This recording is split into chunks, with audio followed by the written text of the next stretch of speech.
दोस्तों, कारीगरों की सुंदर रचना देखकर हर किसी का मन आकर्षित हो जाता है। हर कोई उसकी तारीफ करता है।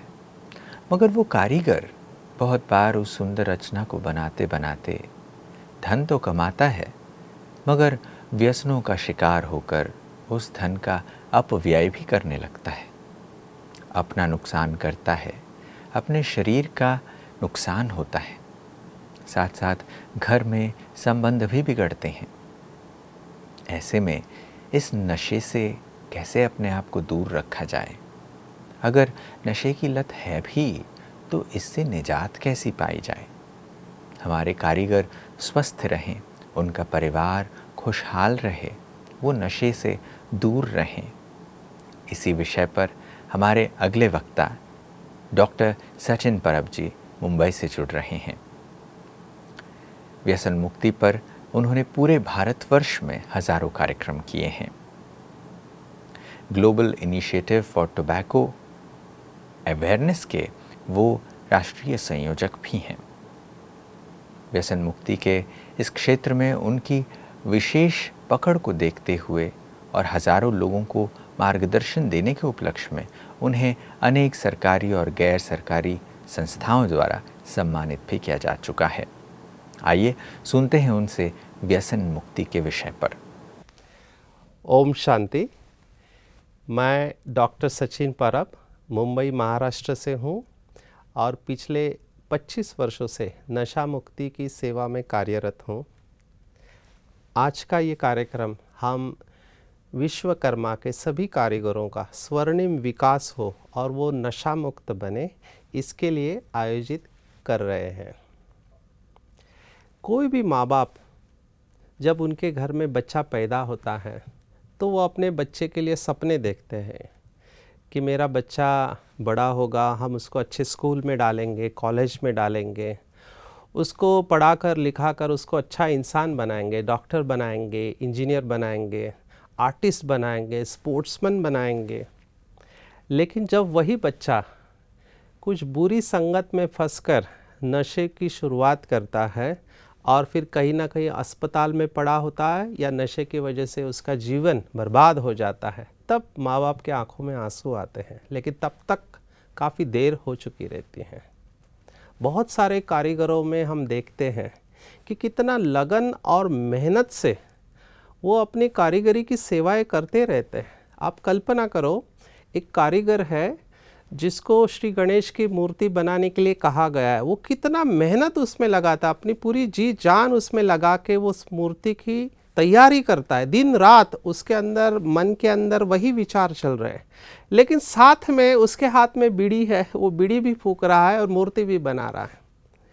अभी बीड़ी फूंकते हुए या तंबाकू खाते हुए वो काम कर रहा है, मूर्ति बना रहा है। वो मूर्ति तैयार हो जाती है, मंदिर में उसकी स्थापना करते हैं और उस मूर्ति के दर्शन से कितने लोगों के दुख दूर होते हैं, उनकी मनोकामनाएं पूर्ण होती है। लेकिन इस कारीगर का क्या, जिसने इतनी खूबसूरत मूर्ति बनाई, उसको मुंह का कैंसर हो जाता है, अल्सर हो जाता है या फेफड़ों की बीमारी हो जाती है। हम सब जानते हैं कि नशे से क्या क्या होता है। नशे से केवल उस व्यक्ति का ही नुकसान नहीं होता है, उसका केवल स्वास्थ्य की हानि नहीं होती, अपितु उसके साथ में उसने मेहनत से जो कमाया हुआ धन है उसकी भी हानि होती है, उसके परिवार का नुकसान होता है, वो अपने बच्चों को पढ़ा नहीं पाता है। आप समाज में देखो तो एक अच्छा व्यक्ति जो समाज को बहुत कुछ दे सकता था, अपनी विशेषताओं के आधार पर वो नहीं दे पाता क्योंकि कम आयु में उसकी मृत्यु हो जाती है। देश का नुकसान होता है क्योंकि उस व्यक्ति की आय से देश की उन्नति हो सकती थी, वो नहीं हो पाते और पूरा विश्व एक अच्छे कारीगर को चूक जाता है। और ये सब क्यों होता है? नशा। मैं पिछले 25 वर्षों से नशा मुक्ति की सेवा में सेवा दे रहा हूँ। पूरे भारत के हर राज्य में जाने का मौका मिला, परमात्मा ने ये अपॉर्चुनिटी दी। तो बहुत लोगों का, कम से कम 20,000 लोगों का इंटरव्यू लिया, और मैं उनको केवल एक ही सवाल पूछता था कि आप नशा करते ठीक है, क्या आप चाहेंगे कि आपका बच्चा भी नशा करे? तो कहते थे नहीं नहीं, ये बुरी चीज़ है। माना आज तक मुझे एक भी व्यक्ति ऐसा नहीं मिला जो कहता है कि मेरा बच्चा अगर नशा करे तो चलेगा। माना वो अंदर से जानते हैं कि नशा बुरी चीज़ है, और कोई भी व्यक्ति बचपन से ये नहीं चाहता कि मैं नशा करूं। ना कोई बॉर्न एडिक्ट होता है, बचपन से कोई नशा नहीं करता है। एक उम्र होती है जब दोस्तों के बहकावे में आके, या फिर हम एडवर्टाइज देखते हैं या मूवीज़ में देखते हैं, तो वो ग्लोरीफाई करते हैं। माना ऐसे ऐसे पंच लाइन इस्तेमाल करेंगे कि ऊंचे लोग ऊंची पसंद। माना आपको लगता है कि आप एक बड़े व्यक्ति हैं और केवल बड़े लोग नशा करते हैं, इसको एक स्टेटस सिंबल बना दिया गया है। या फिर वो दिखाते हैं एडवर्टाइज में कि आपको जब भी टेंशन हो, मैंने इसको बहुत गहराई से देखा कि जब भी कोई टेंशन हो, दिमाग काम नहीं कर रहा है, आपको आइडियाज़ नहीं आ रहे, अगर कारीगरों के दृष्टिकोण से देखा जाए तो दिमाग ठंडा हो और नई आइडिया के लिए आपको बीड़ी फूकना चाहिए या तंबाकू लेना चाहिए और कोई नशा करना चाहिए। तो ये दिमाग में हमारे डाल दिया गया है कि जब आप नशा करेंगे तो आपको नए आइडियाज़ आएंगे, आपका स्टेटस अच्छा होगा, या आपको अच्छा फील होगा, या आपके जो दुख दर्द है उससे आपको छुटकारा मिल जाएगा। ये सब मिथ है, पर ये इंडस्ट्री का तरीका है यूथ को पकड़ने का। हमने देखा है कि भारत में बहुत दुख की बात है कि 5,500 बच्चे रोज़ तंबाकू की शुरुआत करते हैं। ये बहुत डरावना आंकड़ा है, एक स्टडी के अनुसार ये देखा गया। अभी बच्चों को क्यों पकड़ते हैं? क्योंकि ये इंडस्ट्री जो है, ये नशे की चीज़ें बेचती है, इनको बहुत अच्छी तरह से पता है कि 18 साल के नीचे जो युवा होता है, यूथ होता है, उसका जो ब्रेन है उसके अंदर 2 हिस्से होता है। एक इमोशनल माना भावनात्मक मस्तिष्क, और एक होता है तर्क से चलने वाला मस्तिष्क। तो वो सोचेगा नहीं, वो इमोशंस पे जाएगा, वो भावना में जाएगा। मैं कई स्कूल में बच्चों को पूछता हूँ कि कौन सा हीरो है जो ऐसे स्टाइल में सिगरेट हवा में उड़ाता है और बंदूक से जलाता है, तो सभी बच्चे एक आवाज़ में जवाब देते कौन सा हीरो है। माना वो उसको याद करते हैं। और सबसे मज़े की बात है कि जब ये मूवी शूट किया गया, उन बच्चों का जन्म भी नहीं हुआ था, फिर भी उनको याद है क्योंकि स्क्रीन पे देखा। और इसी का ये लोग फ़ायदा उठाते कि बच्चों को पहला पकड़ते हैं। जितने भी हमने रिसर्च किया एडिक्शन में, उनमें से हमको एक बात स्पष्ट रूप से पता चली है कि मेजॉरिटी लोगों का 90% के ऊपर नशा चालू करने का कारण होता है दोस्त आपको ऑफ़र करता है। और कोई भी व्यक्ति शुरुआत में उसको नहीं लगता है कि मैं नशेड़ी बनूंगा, वो हमेशा कहता है नहीं ये तो कभी कभी ओकेजनल दोस्तों में पार्टी की वजह से शुरुआत करता है। आपकी जानकारी के लिए बता दूं, हर बड़े नशे की शुरुआत ऐसे ही होती है, कभी कभी से ही होती है, लेकिन वो कभी कभी कैसे वो रोज़मर्रा का नशा हो जाता है वो पता नहीं चलता, और जब तक पता चलता है तब तक काफ़ी देर हो चुकी रहती है। तो नशा एक विल पावर की कमी नहीं है जैसे लोग समझते हैं।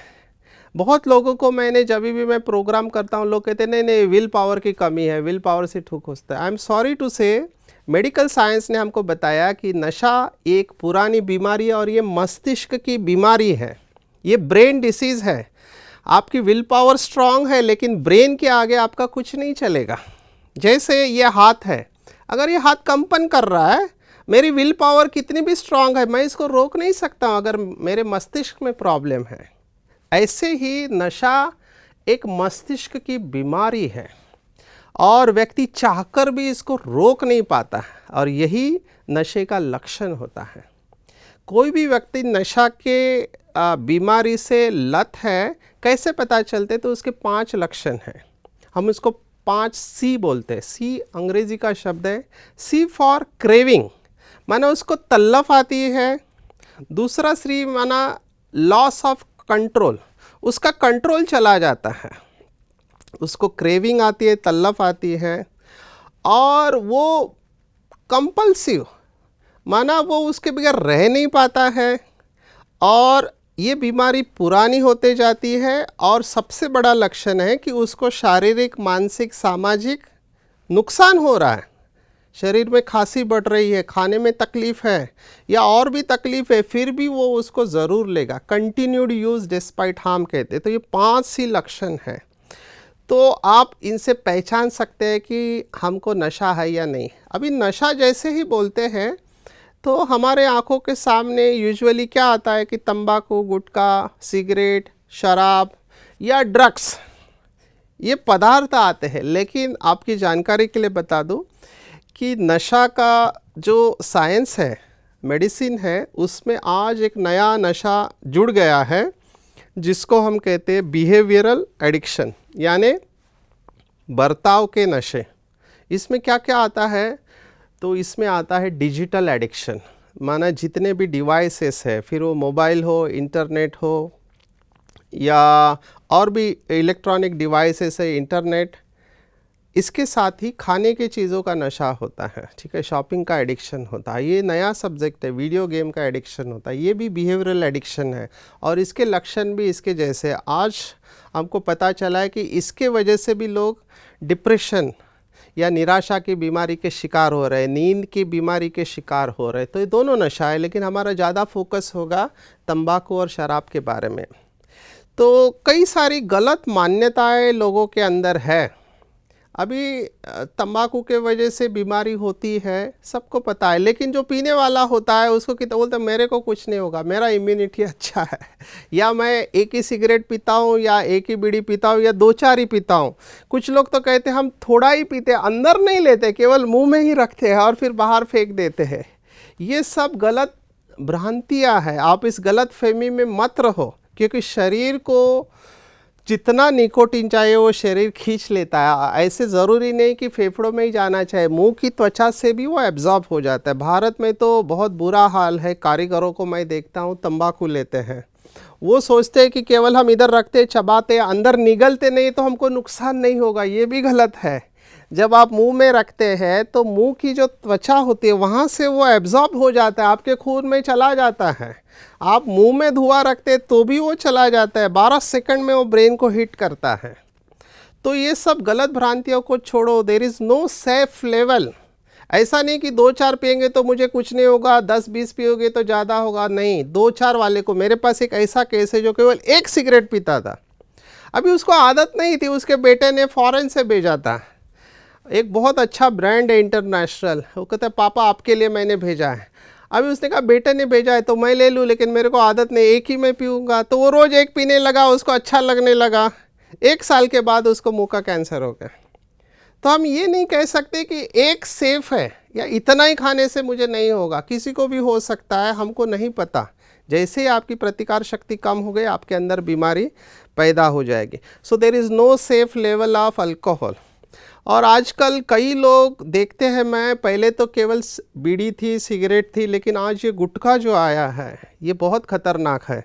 इसके वजह से जो बीमारी होती है, हमने देखा, इस बीमारी का नाम है SMF, सब म्यूकस फाइब्रोसिस। इसमें मुंह खोल नहीं पाते हैं। ये कैंसर की प्री कैंसर स्टेज है, कैंसर की पहली अवस्था है। पहले तीखा खाते थे, अभी तीखा सहन नहीं होता है।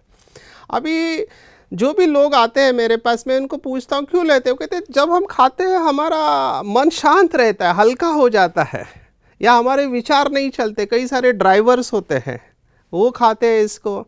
तो हर एक का अपना कोई ना कोई कारण है। मैं कहता हूँ कोई भी कारण हो, आप इसका इस्तेमाल मत करना, क्योंकि आपको एक बार इसकी आदत लग गई, आपके ब्रेन के ऊपर इफ़ेक्ट आया, फिर आप इसके बगैर रह पाना मुश्किल है।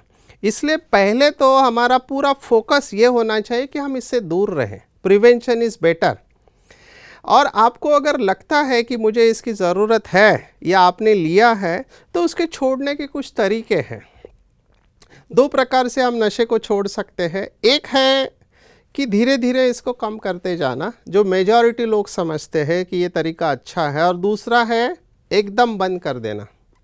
अब ये दोनों तरीके कुछ लोगों में काम करते हैं, कुछ लोगों में काम नहीं करते हैं। स्टडीज़ ये बताते हैं कि जो तुरंत छोड़ते हैं, जिसको अंग्रेज़ी में कोल्ड टर्की कहते हैं, जिसके रिज़ल्ट बहुत अच्छे हैं, लेकिन आपको अगर लगता है कि आप तुरंत छोड़ने में आपको परेशानी है तो आप धीरे धीरे कम करके इसको बंद कर सकते हैं। तो तरीका क्या है? बहुत अच्छा तरीका है। मेरा अभी इतना कॉन्फिडेंस है कि अगर कोई व्यक्ति मुझे फ़ोन करे और मेरे संपर्क में आए तो उसका नशा छूट सकता है, क्योंकि हज़ारों पेशेंट का नशा छूटते हुए हमने देखा है। तरीका क्या है?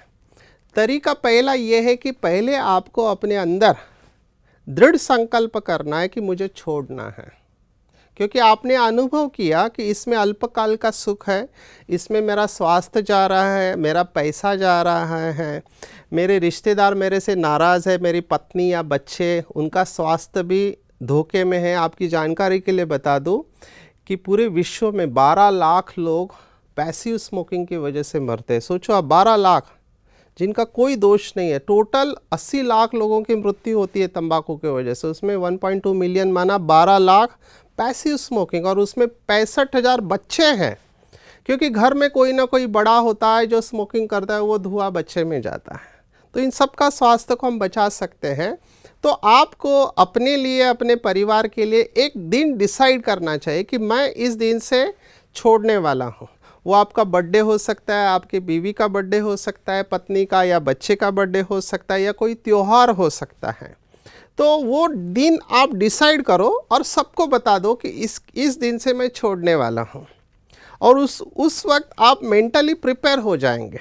दूसरी बात आपको ये करनी है कि अगर आप तंबाकू छोड़ना चाहते हैं या सिगरेट छोड़ना चाहते हैं, तो उसके एसोसिएटेड जितने भी चीज़ें हैं, जैसे कि लाइटर है, तंबाकू का सामान है, जो भी आपकी स्मृति को एक्टिवेट करे, उनको भी घर से बाहर निकाल देना है, क्योंकि वो देखने के बाद आपकी स्मृति जागरूक हो सकते हैं, आप कमज़ोर पड़ सकते हैं। तो उन सब चीज़ों को भी घर से निकाल देना है, दोस्तों को बता देना है, घर वालों को बता देना है, और हो सके तो हमारे जैसे प्रोफेशनल से संपर्क में रहना है, क्योंकि जैसे ही आप छोड़ेंगे तो कुछ तकलीफ़ें हो सकती है। ये तकलीफ़ें सभी को नहीं होती है, मैं अपने अनुभव से कह रहा हूँ। खास करके जो लोग मेडिटेशन का अभ्यास करते हैं, ब्रह्मा कुमारी के द्वारा सिखाया गया राजयोग ध्यान, मैं बहुत वंडर खाया कि हमारे पास अभी 1000 लोगों का डेटा है, क्योंकि कई सारे लोग मल्टीपल एडिक्शन करते थे। माना मल्टीपल, माना जैसे तंबाकू ले रहे, सिगरेट ले रहे, बीड़ी ले रहे, चरस ले रहे, गांजा ले रहे, अफीम ले रहे, शराब भी ले रहे, और उन्होंने छोड़ दिया। तो हमको एज अ डॉक्टर सिखाया गया कि छोड़ने के बाद तकलीफ़ होती है, हाथ पैर दर्द करेंगे, सिर दर्द होगा, नींद नहीं आएगी, और इनको कोई तकलीफ़ नहीं। तो मुझे शुरुआत में ऐसे लगेगा एक हाथ दूसरा होगा, लेकिन देखा मेजॉरिटी लोग जो मेडिटेशन करते हैं उनके अंदर ये है। तो फिर हमको लगा इसका स्टडी करना चाहिए, और हमने देखा जो मेडिटेशन करने वाले हैं उनको पता नहीं इतनी श्रेष्ठ प्राप्ति होती है कि उनके अंदर ये तकलीफ़ें बहुत कम हमने देखी। तो ये ज़रूरी नहीं कि सबके अंदर हो, लेकिन हो तो डॉक्टर पहले से ही बता देगा कि इसमें क्या हो सकता है। तो मेजॉरिटी लोगों को क्या होता है कि जैसे अगर तंबाकू ले रहे हैं, तो बहुत लोगों को सुबह उठते ही तंबाकू की ज़रूरत पड़ती है कि तंबाकू लेंगे तो पेट साफ़ हो जाएगा, नहीं तो पेट साफ़ नहीं होगा। तो पहले उनको वो अनकंफर्टेबल फीलिंग आती है, वो बेचैन हो जाते हैं, अभी पेट में गैस हो गया, अभी हमारा क्या होगा, उसके बगैर पेट साफ़ नहीं होगा।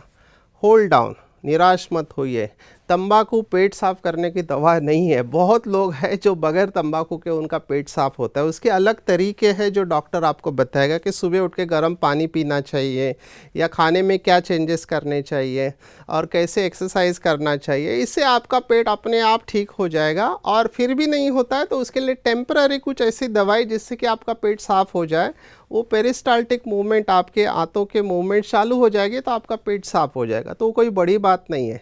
दूसरी बात, आपको विड्रॉवल जो होंगे, तकलीफ़ होंगी, वो क्या है कि आपका मन नहीं लगेगा काम, कंसंट्रेशन, एकाग्रता चली जाएगी, ऐसा शुरुआत में लगेगा। और ये सब केमिकल इफ़ेक्ट है निकोटीन के।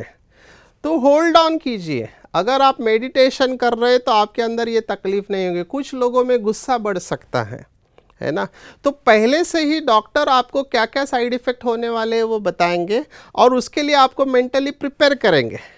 मेरा यह अनुभव है कि अगर आप कन्विंस हो गए मन और बुद्धि से, आपने अंदर से डिसाइड कर लिया कि मुझे छोड़ना है, तो मैंने देखा उन लोगों को कोई तकलीफ़ नहीं होती है।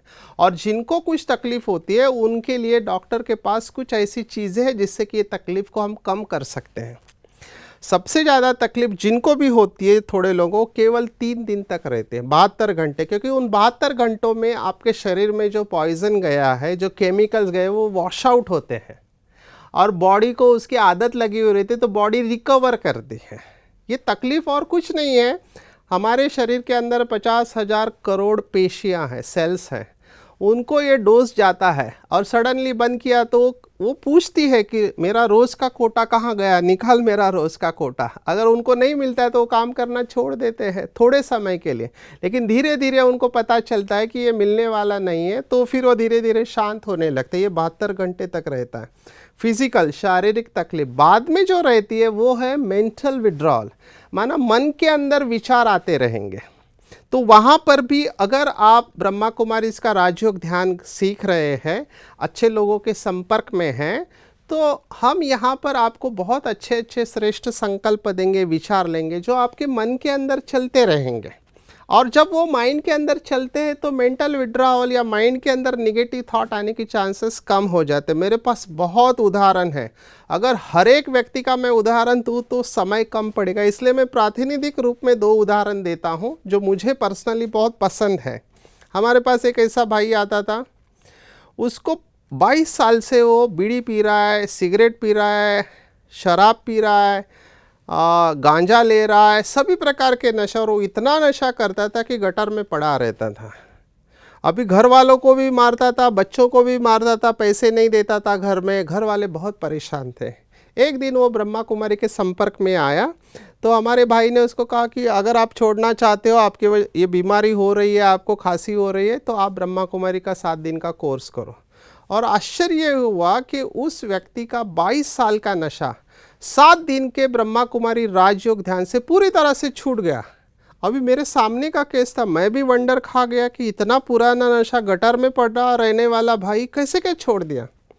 तो मैंने उसको पूछा कि भाई साहब आपको ऐसा क्या मिला यहाँ पर कि आपने 22 साल का नशा 7 दिन में छोड़ दिया। तो उस भाई ने बहुत अच्छा जवाब दिया। उसने कहा कि सचिन भाई, मुझे यहाँ आकर पता चला कि मैं तो देवता धर्म की आत्मा हूँ, मैं महान आत्मा हूँ, और देवता नशा नहीं करते। तो देखो, उसके अंदर की श्रेष्ठ स्मृति जागृत हो गई, उसका स्वमान सेल्फ रेस्पेक्ट जागृत हो गया, और उस स्वमान के आधार पर, सेल्फ रेस्पेक्ट के आधार पर उसने नशा छोड़ दिया, कोई तकलीफ नहीं।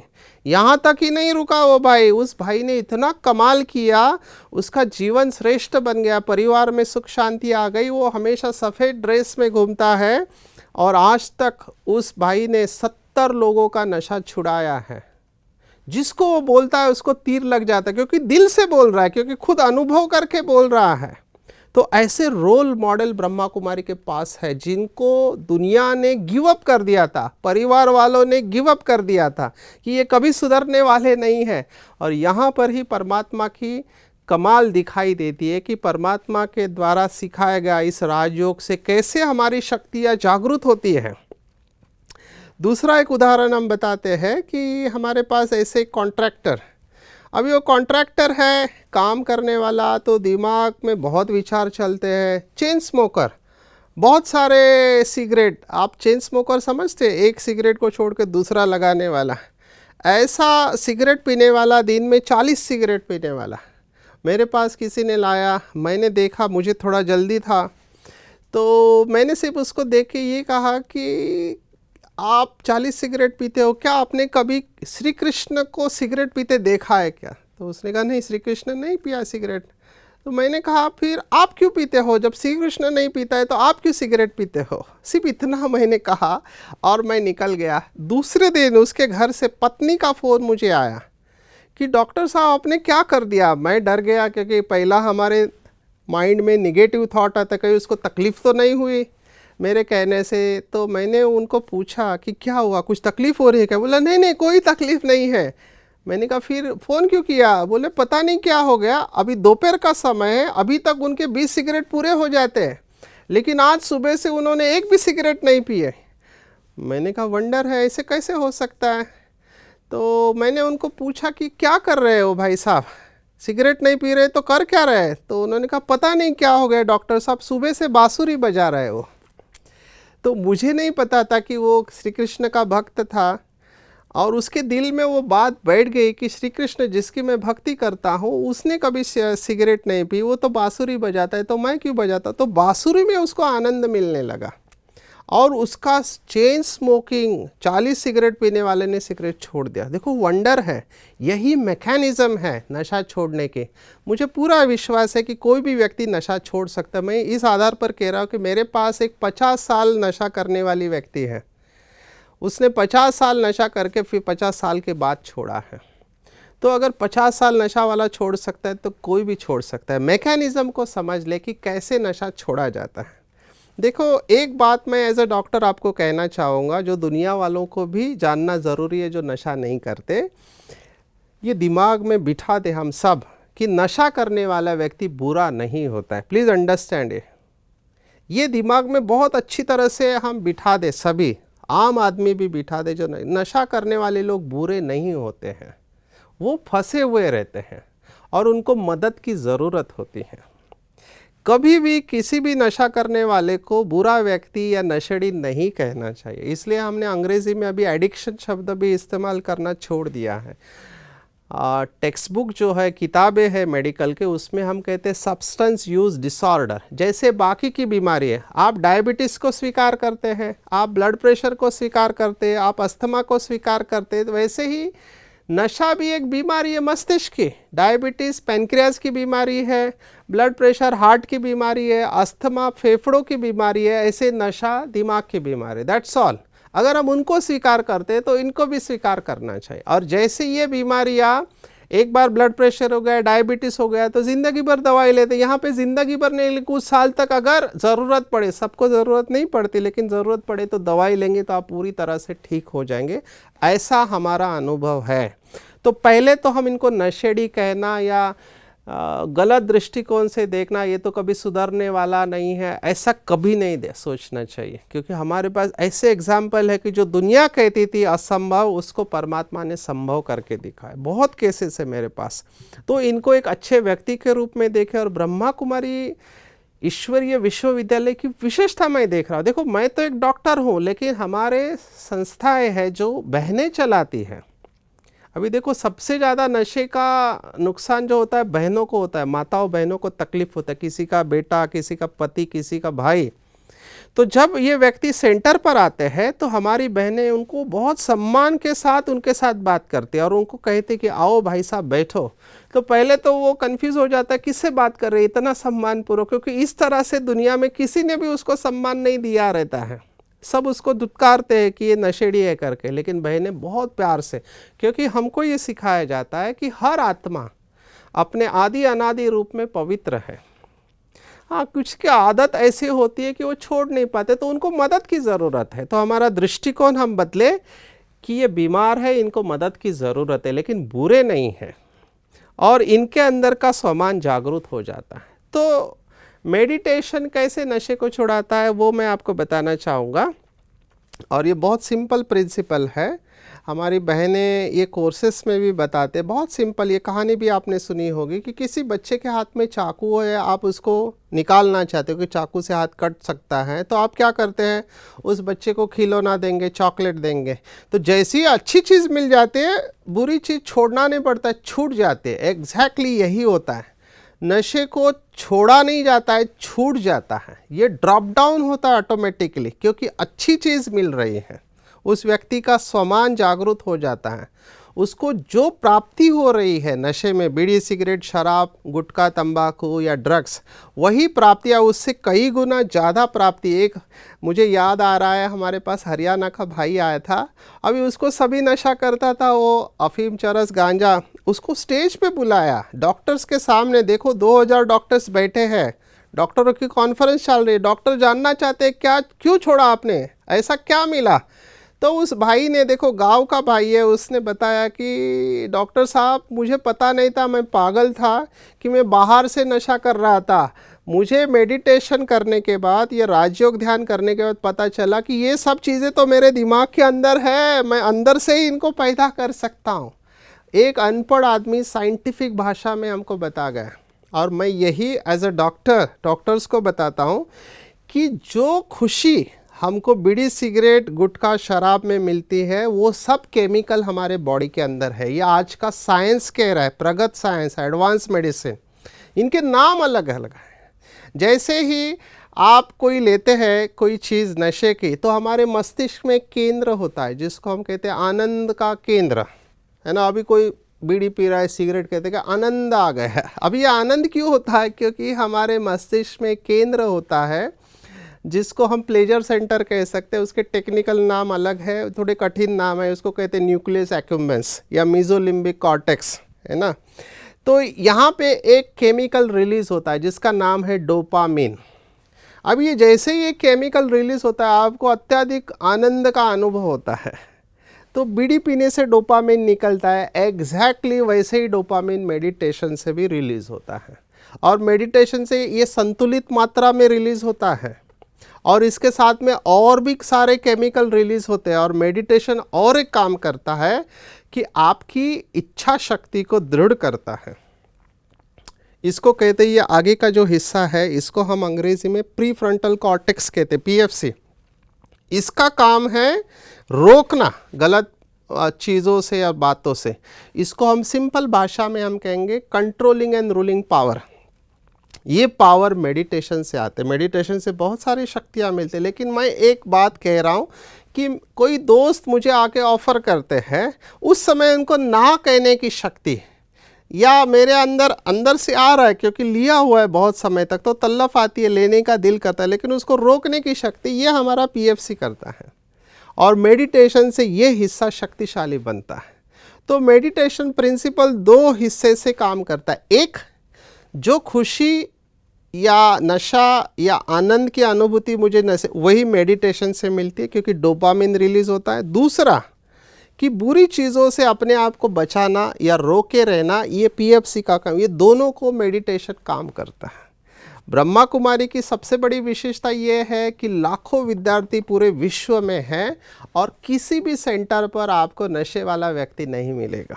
लाखों विद्यार्थी, क्योंकि रोज़ ये ईश्वरीय नशा का अनुभव करते हैं जो हमारे अंदर खुशी के केमिकल्स पैदा करता है। तो नशा छोड़ना बहुत संभव है। अगर आपने नशा नहीं किया है तो बहुत अच्छी बात है, आप अपने आप को बचाए रखें। किसी भी प्रकार का नशा नहीं करने की प्रतिज्ञा लें। ऐसे रास्ते से, ऐसे लोगों से दूर रहे। मैंने ऐसे भी लोग देखे हैं। कई लोग मुझे पूछते हैं, सर क्या करें, हमारे जो गिराइक है उसके साथ थोड़ा नशे के लिए कंपनी देना पड़ता है। ये भी बहाने हैं, क्योंकि मैंने ऐसे कई लोग देखे जो कभी नशा नहीं करते हैं।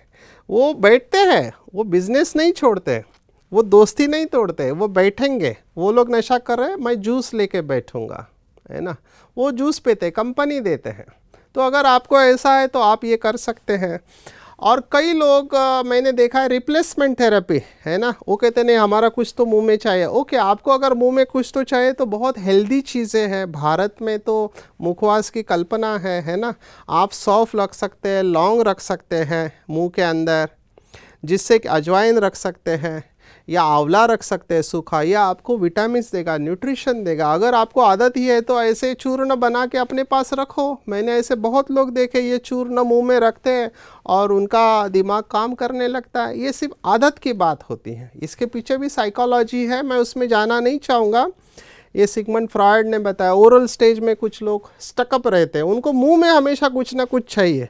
अगर आपको मुंह में कुछ चाहिए तो हेल्दी चीज़ें मुंह में रखो ना। आंवला रखो, आंवले की कैंडी रखो, कितना अच्छा है, आपके शरीर को पोषण देगा, विटामिन सी देगा, रसायन है आंवला। या लौंग रखो, जिससे आपके दांत भी अच्छे रहेंगे, पेट भी अच्छा रहेगा। अगर आपको गैस होता है तो अजवाइन रखो। तो ये चीज़ें आप मुंह में रखेंगे इसका चूर्ण बना के, तो आपको उसकी आदत नहीं आएगी। बहुत सारे तरीके हैं जिससे कि आप नशा छोड़ सकते। तो पहली बात, अगर आप कारीगर हैं और नशा नहीं करते हैं तो आप कृपया इस मार्ग पर नहीं जाएं। बिना नशे के भी आप अपना जीवन अच्छी तरह से व्यतीत कर सकते हैं। और अगर आपको नशे की आदत लग भी गई है, किसी भी कारणवश, और कितनी भी पुरानी क्यों ना हो, कितनी भी पुरानी क्यों ना हो, ये पूरी तरह से छोड़ी जा सकती है। So addiction is preventable and treatable, और छोड़ने के बाद आप फ़र्क महसूस करेंगे। मेरे पास ऐसे भी कई किस्से, आपको अच्छी कहानियाँ मैं बताता हूँ कि एक भाई ने कहा कि जैसे मैंने नशा छोड़ा मुझे रियलाइज़ हुआ मेरा स्वास्थ्य तो अच्छा हुआ लेकिन मेरे पैसे बचने लगे। क्योंकि वो दिन भर में, आप सोचो, एक व्यक्ति 300 रुपया उसमें गंवा रहा है। मैंने एक भाई को ऐसे ही पूछा, उसकी कमाई 400 रुपया थी। अभी वो पति पत्नी दोनों काम कर रहे हैं, वो भी कारीगर है, कंस्ट्रक्शन का काम करने वाला। अभी उसमें से 400 में से 300 रुपये की शराब पीता था। तो मैंने जब उसका इंटरव्यू लिया, मैंने कहा तुम पीते क्यों हो, तुम्हारी कमाई 400 है, 400 में से तुम 300 ले रहे हो, शराब पी रहे हो। क्या करो डॉक्टर साहब, दिन भर मेहनत का काम होता है, पूरा बॉडी पेन करता है, तो थोड़ा रात को लेता हूँ तो दर्द दूर हो जाता है, नींद अच्छी आ जाती है। मैंने कहा होल्ड डाउन, आपके साथ आपकी बीवी भी काम करती है, ठीक है ना, वो तो सुबह उठ के पहला आपके लिए नाश्ता बनाएंगी, है ना, बच्चों को तैयार करेगी, और दिन भर आपके साथ काम करके शाम को आके फिर से वो खाना बनाएगी, आपके कपड़े धोएगी, घर साफ रखेगी। अगर आपको एक बोतल चाहिए तो उसको तो 2 बोतल चाहिए, लेकिन वो शराब नहीं पीती, है ना, उसको भी नींद आ जाती है। तो ये गलत धारणाएं हमारे दिमाग में बिठा दी गई है। ये डेफिनेटली है कि इसका केमिकल इफेक्ट होता है ब्रेन के ऊपर, तो हमको थोड़ी देर के लिए लगता है कि दर्द दूर हो गया, लेकिन लॉन्ग टर्म नुकसान ही है ना। जब उसके समझ में ये बात आ गई और उसको मैंने काउंसलिंग किया, उसका नशा छोड़ा, वो इतना खुश हो गया क्योंकि रोज़ के 300 रुपये बचने लगे, और वही पैसे वो अपने बच्चों के ऊपर, परिवार के ऊपर खर्चा करने लगा। आप कल्पना करो, जिसने 20 साल नशा किया है, रोज़ का 300 रुपया अगर आप कैलकुलेट करो तो कितना हो गया, है ना, 1 लाख के ऊपर 1 साल का होता है, और 20 साल का 20 लाख। और यही पैसा अगर हम बैंक में रखें, बच्चों के पढ़ाई के ऊपर खर्चा करें, तो हमारे बच्चे एक बहुत अच्छा भविष्य पा सकते हैं। अगर आपके पास पैसे भी है, बहुत पैसे, फिर भी आप इसमें नहीं लगाए, उस पैसे को किसी अच्छे कार्य में लगाएं, लोगों के कल्याण के लिए लगाएं। तो केवल तन का फ़ायदा ही नहीं होता है, धन का भी फ़ायदा होता है। और एक बात होती है कि जो नशा करते हैं और जो नशा नहीं करते, तो समाज में सम्मान किसका होता है, तो जो नशा नहीं करते उनको रिस्पेक्ट मिलता है, तो सम्मान भी आपको मिलता है, आपका स्वास्थ्य भी अच्छा होता है, आपके पैसे की भी बचत होती है, और हमने देखा है कि आप कार्य भी बहुत अच्छे तरह से कर पाते हैं। जो व्यक्ति मेडिटेशन करता है उसके अंदर क्रिएटिविटी बहुत होती है, नए नए आइडियाज़ उसको टच होते हैं। और मैंने देखा है जो मेडिटेटिव कारीगर है उनके अंदर कमाल की, पता नहीं परमात्मा कैसे उनके अंदर क्या शक्ति भेज देता है, बहुत कमाल का काम वो करते हैं। तो भाइयों और बहनों, आप विश्वकर्मा के साथ जुड़े हुए हैं, आप नए विश्व का निर्माण कर रहे हैं। इवन घर बनाना भी नया विश्व बनाने के बराबर है, हर चीज़, नए चीज़ को आप जन्म दे रहे हैं, है ना। तो ये परमात्मा की विशेषता है कि परमात्मा भी ब्रह्मा के द्वारा नई दुनिया की स्थापना कर रहे हैं, और आप भी नई दुनिया बनाने में परमात्मा के सहयोगी बनो। अपने आप को नशे से दूर रखो, किसी भी प्रकार का नशा हो, फिर वो बीड़ी, सिगरेट, गुटखा हो, सुपारी हो, शराब हो, ड्रग्स हो, या फिर ये डिजिटल एडिक्शंस हो, आज के ज़माने के खाने का नशा, शॉपिंग का नशा है, या वीडियो गेम का नशा है, ये नशे छोड़े जा सकते हैं। और एक्सपर्ट्स की सलाह लें। सबसे अच्छा होगा कि आप ब्रह्मा कुमारी सेंटर पर जाएं। राजयोग मेडिटेशन साइंटिफिक तरीका है, इसके ऊपर संशोधन हुआ है कि जो लोग नियमित रूप से ब्रह्मा कुमारी का राजयोग का अभ्यास करते हैं उनका नशा छूट जाता है। तो नशा छोड़ा जा सकता है, ये मैसेज मैं यहाँ पर देना चाहता हूँ। और जैसे हज़ारों लोगों ने अपना जीवन नशा मुक्त किया और समाज के सामने आज वो मिसाल है, जैसे उस भाई का मैंने उदाहरण दिया जो गटर में पड़ा हुआ था, आज उसको लोग रेस्पेक्ट के साथ देखते हैं कि कमाल कर दिया भाई ने, और दूसरों के लिए प्रेरणा बना।